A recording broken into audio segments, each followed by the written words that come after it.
Om Shanti. Good morning. साकार मुरली 25 नवंबर 2025। बाबा का मीठा मीठा लेटर हम मीठे मीठे बच्चों के मीठे मंथन के लिए। मंथन शुरू करने से पहले पवित्रता के सागर शिव बाबा की पवित्र किरणों के नीचे बैठ जाते हैं और अनुभव करते हैं, मैं पवित्र स्वरूप आत्मा हूँ, पवित्रता के सागर की संतान हूँ। आज की साकार मुरली देखो, बाबा अलग अलग युक्तियां बतलाता है कि कैसे हम आत्माएं सतो प्रधान बन जाएं, अर्थात जैसी हम आत्माएं सृष्टि पर आई थी पहली बार उस तरह के बन जाएं। तो उसको बाबा ने पूरा करने की टेक्निक बाबा अलग अलग तरीके से बता देता है। ध्यान रहे, अटेंशन रहे, है ना। तो क्या अटेंशन रहे, और उसके लिए बाबा कहता है तुम क्या करो, चार्ट रखो। आज फिर से बाबा ने चार्ट रखने की बात याद दिलाई है, क्योंकि जब हम लिखते हैं ना तो हमें पता चलता है कि मैं आत्मा कितना करती हूँ कितना नहीं करती हूँ। लेकिन अब ये सबसे होता नहीं। आज बाबा ने स्पष्ट रूप से कहा हर एक से नहीं होगा, क्योंकि माया भुला देती है ना, चार्ट रखने नहीं देती माया। बाबा ने आज इतना भी कहा। दूसरी बात है कि हमें चिंतन करना है कि हम फेल ना हो जाए कहीं। होता है ना, लौकिक पढ़ाई में भी होता है, अगर ध्यान नहीं देंगे तो फिर गड़बड़ होता है। दूसरा एक बात बाबा ने कहा है जो मुझे लगता है हर एक ब्राह्मण बच्चे को जरूर अपने अंदर धारण करना चाहिए, कि मुख से शुभ बोल निकलने चाहिए। अब ये बहुत बड़ी बात है। शुभ बोल निकलना माना क्या, कि खुद के प्रति भी दूसरे के प्रति भी श्रेष्ठ संकल्प क्रिएट करना, श्रेष्ठ बोल बोलना, ये मेहनत है। और एक बात बाबा ने कहा, जब भी कभी क्लास करते हो या कराते हो, याद करने के लिए जब बैठते हो तो याद दिलाओ भाई बहनों को कि आत्मा समझ के बैठे हो, बाबा याद है, परमात्मा याद है।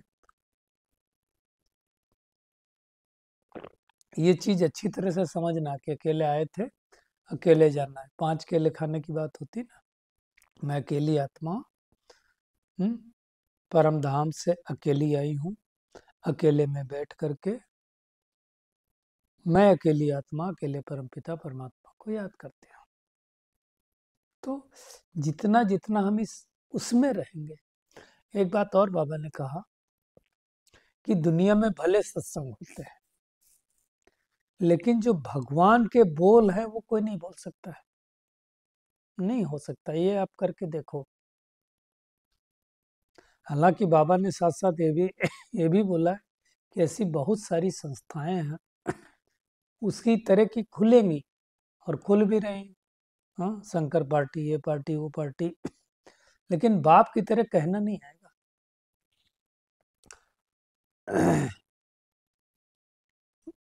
बाबा कहता है, ब्रह्मा बाबा अपना अनुभव आज बता रहे हैं कि बाबा की याद में स्नान करता हूँ, भोजन खाता हूँ, फिर भी भूल जाता हूँ, फिर याद करने लगता हूँ। तो कहने का भावार्थ है कि ये जो सब्जेक्ट है याद वाली, ये मेहनत की है ना।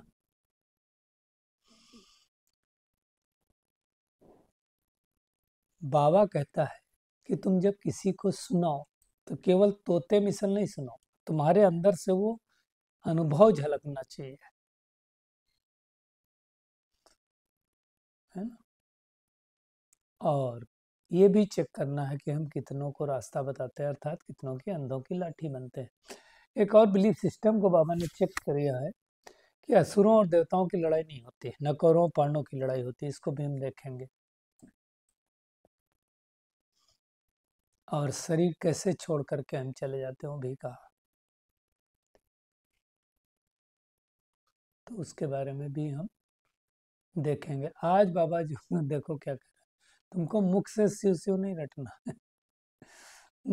थोड़े दिन पहले क्या कहा था, मुझे हर बात में बाबा बाबा शब्द है। अब ये दोनों का कंट्रास्ट अभी हम डिस्कस करेंगे।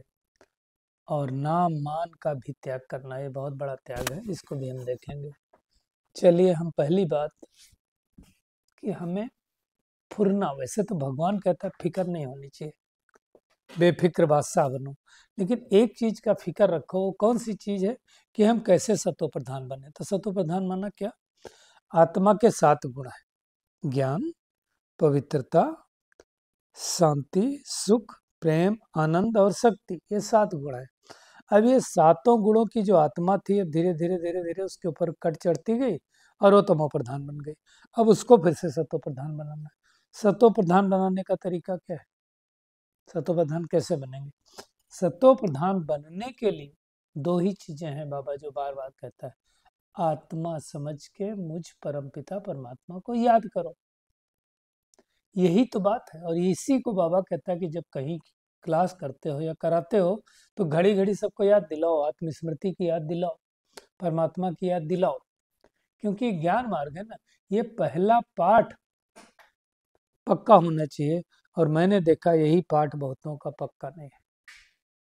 बहुतों का, मैं अच्छे अच्छों को देखा हूँ, छोटे बच्चे से बात करते तो ऐसे कर देते हैं, गरीब से बात करते तो ऐसे कर देते हैं। आत्मा का पाठ पक्का नहीं हुआ ना। आत्मा का पाठ पक्का है तो छोटा हो, बड़ा, ऊंचा हो या नीचा, मेरा बात करने का लहजा तो वही रहेगा ना। इसलिए अच्छी तरह से आत्मा समझ के याद करना, ये मेहनत है। क्योंकि सतो प्रधान बनना आत्मा को, अब देखो, सतो प्रधान, फिर सतो, फिर रजो, फिर तमो। तो तमो से हमारी यात्रा चालू होती है। तो तमो से हम पहले क्या बनेंगे? सीधा सतो प्रधान थोड़ी बन जाएंगे। तमो प्रधान से तमो बनेंगे, फिर तमो से रजो बनेंगे, फिर रजो से रजो प्रधान बनेंगे, फिर रजो प्रधान से सतो बनेंगे, फिर सतो से सतो प्रधान बनेंगे। चेक करना मैं कहाँ पे हूँ, कौन सी स्टेज पर हूँ अभी। और हर एक स्टेज का प्रारब्ध है। अब कोई आत्मा बोले मैं रजो प्रधान तो बन गई, तो द्वापर में आएगी। कोई आत्मा सतो बोले बन गई, सतो प्रधान नहीं बनेगी, तो त्रेता में ही आएगी। जो सतो प्रधान आत्माएं बनेंगी वही सतयुग में जाएंगी। तो ये अच्छी तरह से समझना। ये मेहनत, आत्मा समझ के परमात्मा को याद करना है, मेहनत। लेकिन और दूसरा कोई उपाय भी नहीं, विकर्म नष्ट करने का और दूसरा कोई उपाय नहीं है। अब ये सारी बातें बोलने वाला एक परमात्मा ही हो सकता है, दूसरा कोई हो नहीं सकता। भले बाबा ने कहता है आजकल आर्टिफिशियल संस्थाएं बहुत निकली। मैंने तो आपको अपना अनुभव बताया था शायद, कि जब हम पहली बार आए थे यहाँ मथुरा में, तो जो भी हो ड्रामा ही कहेंगे, ड्रामा अनुसार हम पहुंच गए थे शंकर पार्टी के दरबार में। लेकिन जो भी कहो, बाबा की नॉलेज कहो, समझ कहो, हालांकि मुझे तब चले हुए ज्ञान में 2012 में आया था और 9 में चला था, 2 ही साल हुए थे। 9 में भी सितंबर में ज्ञान मिला, तो 9 का तो ज़्यादा टाइम था नहीं। 2 साल से भी कम मान के चलो। तो बहरहाल वहाँ हम देख करके, वहाँ की न बैच दिख रहा है बाबा का, न मुरली दिख रही है, मतलब वाइब्रेशन और ये सारी चीज़ें मिल करके हम सब बाल बाल बच्चे, मैं और आलोक भाई जी थे। खैर, ऐसी बहुत सी संस्थाएं निकली हैं, निकलेंगी अभी तो। हाँ, लोग कहते हैं कि अब इधर भगवान नहीं आता, उधर भगवान आता है ना। कोई शिव को बोलता है, कोई परम शिव बोलता है। तो ये सब बातें होंगी, लेकिन हमें बहुत अलर्ट रहना है कि हम कहीं फंसना नहीं चाहिए। अभी तो मैं तो ये कहता हूँ कि टू मच में वीडियो भी नहीं देखने चाहिए सोशल मीडिया के। आजकल फेसबुक, इंस्टाग्राम, हाँ, व्हाट्सएप, यूट्यूब पे क्या क्या लोग वीडियो बना बना के डाल रहे हैं, बात मत पूछो। और चैट जीपीटी का जमाना है, एआई का जमाना है, कुछ भी एडल्ट्रेशन हो सकता है। किसी के चित्र के साथ भी दिखा सकते हैं आजकल, है ना। आवाजें भी आप देखो, आवाज पता नहीं कैसे उसी तरह की आवाज निकालेंगे। अब वो चित्र में क्या बोल रहा है वो पता नहीं, तो तुम्हारी ओरिजिनल आवाज है वो भी जरूरी नहीं, उससे मिलता जुलता कुछ भी करके कर सकते हैं। इसलिए बहुत अलर्ट रहना है, फंसना नहीं, और कोई डिसीजन लेने से पहले 10 बार सोचना है, क्योंकि बहुत सारी बाबा ने कह दिया आर्टिफिशियल संस्थाएं निकली हैं। तुमको जज करना है कि भगवान के सिवाय ऐसे कोई बोल नहीं सकता है ना। गफलत बिल्कुल नहीं करनी है, ध्यान रखना है कि माया हमें लिटा न दे, गिरा न दे, क्योंकि माया ने तो आत्मा के पंख तोड़ ही डाले ना। आत्मा तो उड़ती है, रॉकेट है, कहीं से भी पहुंच सकती है, लेकिन ध्यान रहे। और उसके लिए बाबा कहता है पढ़ाई में फुर्ना रहे, जैसे लौकिक पढ़ाई में फुर्ना रहता है कि हम फेल ना हो जाएं, तो इसमें भी नंबर 1 सब्जेक्ट क्या है हमारी, कैसे हम याद करें। याद नंबर 1 सब्जेक्ट है। ज्ञान योग धारणा सेवा 4 सब्जेक्ट है ना, तो याद नंबर 1 है। आत्मा समझ के याद करना, यही तो मेहनत है। चेक करें, कोई कमी रह गई तो हम सतोप्रधान नहीं बन पाएंगे। तो और उसके लिए बाबा ने आज जो उपाय बताया, चार्ट रखो। सारा दिन में कोई आसुरी काम तो नहीं किया, कोई व्यर्थ तो नहीं चला, परंतु बाबा का परंतु शब्द बहुत खतरनाक है। बाबा कहता है माया चार्ट रखने नहीं देती, तुम माया के चंबे में आ जाते हो, फंस जाते। कैसे कैसे लोग फंसते हैं। बीच में भी बताया था ना, एक भाई फंसे, बेचारे कितने पैसे चले गए उनके। तो आजकल सोशल मीडिया पर कैसे कैसे मैसेज आते हैं, मैसेज आएंगे, आप अपडेट कर दो, प्रोफाइल अपडेट कर दो, पासवर्ड अपडेट कर दो, एक्सपायर हो गया, क्या क्या आते हैं। अभी मैंने शायद आपको जिक्र किया कि नहीं पता नहीं, मेरी गाड़ी का आया कि योर वकील सो नंबर वही हैज़ बीन बुक्ड फॉर चालान, ऐसा करके करके दिल्ली में। मैं सोचा मैं दिल्ली गाड़ी लेके कब गया, समझ में आया ये फ्रॉड वाला मैसेज। इसलिए बहुत सारी चीज़ों का अलर्ट रखना है, ध्यान रखना, नहीं तो आप फंस जाएंगे किसी न किसी के चक्कर में। या रियल में आया है तो आप उनकी ऑफिशियल वेबसाइट पे जाके चेक करें। तो ये बहुत माया का टाइम चल रहा है, इस समय कोई भी गफलत कर सकते हैं। दूसरी बात है कि हम बच्चों के मुख से बोल शुभ नहीं करने चाहिए, किसी के लिए, कोई छोटा हो या बड़ा हो, हमें अपशब्द किसी के लिए नहीं बोलना है। ये तो नहीं सुधरेगा, ये तो ऐसे है, ये तो पता नहीं क्या क्या करता है। वैसे तो बाबा ने इसकी छुट्टी हमें कभी नहीं दी कि हम दूसरों को देखें। हमें दूसरों को देखना ही क्यों है, हमें क्या देखना है, अपने को देखना है ना। बुरा जो देखन मैं चला, मुझसे बुरा न मिलिया कोई, जो मैं दिल खोजूं अपना, मुझसे बुरा न कोई। तो बुरा हमें देखने की इजाजत तो किसने दी, हम क्यों देखें। बाबा कहता है, खुद के लिए भी कहता है कि संकल्प रखो कि हम नर से नारायण बनेंगे, कम नहीं बनेंगे। लक्ष्य ऊंचा रखेंगे तो स्लिप भी हुए तो थोड़ा नीचे आएंगे, नहीं तो पूरे नीचे गिर जाएंगे। मंजिल ऊंची है, ऊंची मंजिल से गिरेंगे तो चकनाचूर हो जाएंगे।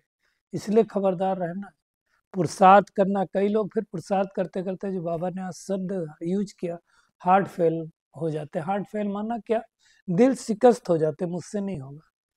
योग भी कर रहे हैं, अमृत बेला भी कर रहे हैं, नुमासाम भी कर रहे हैं, मुरली भी कर रहे हैं, फिर भी हमारी उन्नति नहीं हो रही। तो चेकिंग कर लें कि फिर भी हमारी स्थिति क्यों नहीं बन रही। इसका मतलब तरीके में कहीं ना कहीं गड़बड़ है। अगर लड़का साल भर पढ़ रहा है और फिर भी एग्जाम में फेल हो रहा है, इसका मतलब कहीं ना कोई कमी है। पढ़ाई के तरीके में कमी है, या तो पढ़ते समय कुछ और कर रहा है। और आजकल सब ऑनलाइन पढ़ते हैं, सोशल मीडिया के ज़माने में क्या। देखो एक चीज़ समझ लें, जो जितना रील देखेगा उतना रोला पड़ने वाला है पुरुषार्थ में, ये पक्का समझ लो। रील देखें तो रोला याद आना चाहिए, लेकिन कई लोग मजबूर हैं। इसलिए कहा ना बाबा ने कि माया तुम्हें चार्ट रखने नहीं देती, गिरा देती। माया गड़बड़ करेगी, हमें अलर्ट रहना। एक चीज आप समझ लें, अगर आपको बहुत ज्यादा मन सोशल मीडिया में लग रहा है, बहुत ज्यादा इस चीजों में लग रहा है, तो आप समझ लें माया आपका मुख मोड़ रही है, आपको कलयुग की तरफ लेके जा रही है, और फिर आप एक दिन हार जाएंगे। इसलिए बहुत ध्यान देना, अकेले बैठना है, अकेले में बैठ के भगवान को याद करना है। क्योंकि याद के बल से ही तो हम पावन बनेंगे। दूसरी बात बाबा ने आज कहा कि ना कौरवों पांडवों की लड़ाई हुई और ना ही असुरों और देवताओं की लड़ाई हुई। अब देखो, देवताएं कहाँ होते हैं? सतयुग में, त्रेता युग में। असुर कहाँ होते हैं? द्वापर युग, कलयुग में। मिलेंगे कहाँ? पांडव कहाँ होते हैं? पांडव मतलब परमात्मा से प्रीति बुद्धि, जो भगवान के बच्चे बनते हैं। कौरव कौन होते हैं? परमात्मा से विपरीत बुद्धि। तो दोनों का झगड़ा कैसे? हालांकि थोड़ा झगड़े का चांस हो भी सकता है कौरव पांडव का, बट असुरों देवताओं का तो बिल्कुल हो ही नहीं सकता। हालांकि कौरव पांडवों का भी लड़ाई की तो बात ही नहीं ना। समझ में तो आना चाहिए कौरव कौन है, पांडव कौन है। वास्तव में देखा जाए तो हमारे अंदर के जो कमजोर संस्कार है, आसुरी जो संस्कार हैं, उनकी लड़ाई हमारे दैवी संस्कारों से होती है। क्योंकि दैवी संस्कार अपनी तरफ खींचते हैं, आसुरी संस्कार अपनी तरफ खींचते हैं। इसलिए दुनिया में कहते हैं कि जब पहली बार कोई गलत काम करता है तो उसका विवेक उसको अलाउ नहीं दे करता है, लेकिन कई लोग अपने विवेक का खून कर देते हैं। और जब बार बार विवेक को हम दबा देते हैं तो फिर क्या होता है कि फिर हम वो कर्म कर ही देते हैं, फिर विवेक खाता भी नहीं उनको। तो ये मेहनत करनी, क्योंकि अभी हमें वापस घर तो जाना है, और घर जाना है तो जैसे आए थे वैसे जाएंगे, ऐसे तो नहीं जा पाएंगे ना। चेक करें कि कितना बाबा को हम याद करते हैं। देखो, इस शरीर रूपी 5 तत्वों का पुतला मिला है पाठ बजाने के लिए। अब शरीर छोड़ेंगे तो पुतला 5 तत्वों का तो जाएगा नहीं, जाने वाला कौन है? आत्मा ही जाएगी ना, शरीर तो यही जला दिया जाता है। तो ये अच्छी तरह से आत्म भाव अपने आप को पकड़ के रखना है। बाबा कहता है, दुनिया में भले कहते हैं शिव की पूजा सबसे ऊंचे ऊंचे से ऊंचा शिव है, उनको याद करो, सिमरण करो, माला भी देते, माला फेरते रहो, बगैर मार उठाए बाबा ने कहा शिव शिव कहते रहेंगे। बाबा खुद कहते मेरे को याद करने से विघ्न विनाश होंगे, शिव शिव मुख से कहना भी नहीं। बाप का नाम बच्चा थोड़ी सिमरण करता है। अब ये एक कल जो बात हुई थी वही बात है। देखिए, अब बाबा फिर जब कहता है मुख से बाबा बाबा निकले, जब समझाना है लोगों को तो मुख से बाबा बाबा निकले, खुद रटना नहीं है। इसके भाव को समझना है, क्या अंदर में स्मृति रहे, लेकिन दूसरों को समझाओ तो बाबा बाबा निकलना चाहिए मुख से। ये सब गुप्त बातें हैं, ये कोई और समझा नहीं सकता है। आज बाबा ने कहा अगर मैं बता दूं कि अब ड्रामा में ये होने वाला है, ड्रामा में ये है पार्ट, तो फिर आर्टिफिशियल हो जाएगा, फिर जीवन जीने का मजा ही नहीं आएगा।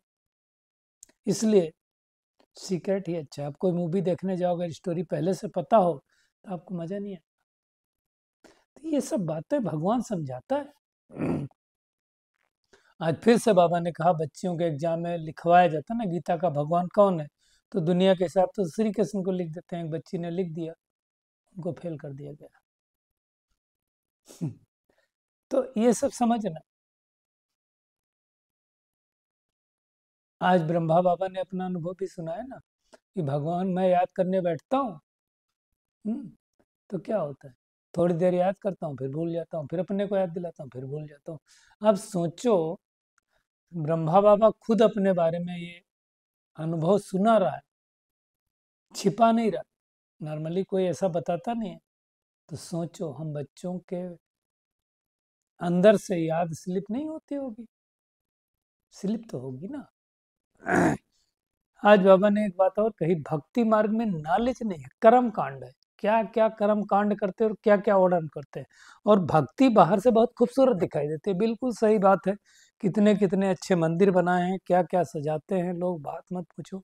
और भक्ति की जो कहानियां ना ऐसी ऐसी रोचक बना दें, कहो आप रोएं और कहो आप हंसें, लेकिन बीज दिखता नहीं है। झाड़ दिखता है, बीज कभी दिखता नहीं। ज्ञान का गुटका आज बाबा ने कहा एक ही है, वो मन मन भाव। उसी में जब हम भगवान को याद करेंगे तभी सतो प्रधान बनेंगे, और कोई तरीका नहीं।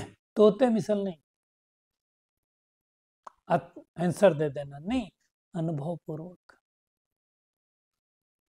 तो ये मेहनत करनी, अनेक आत्माओं को बाबा का रास्ता बतलाना।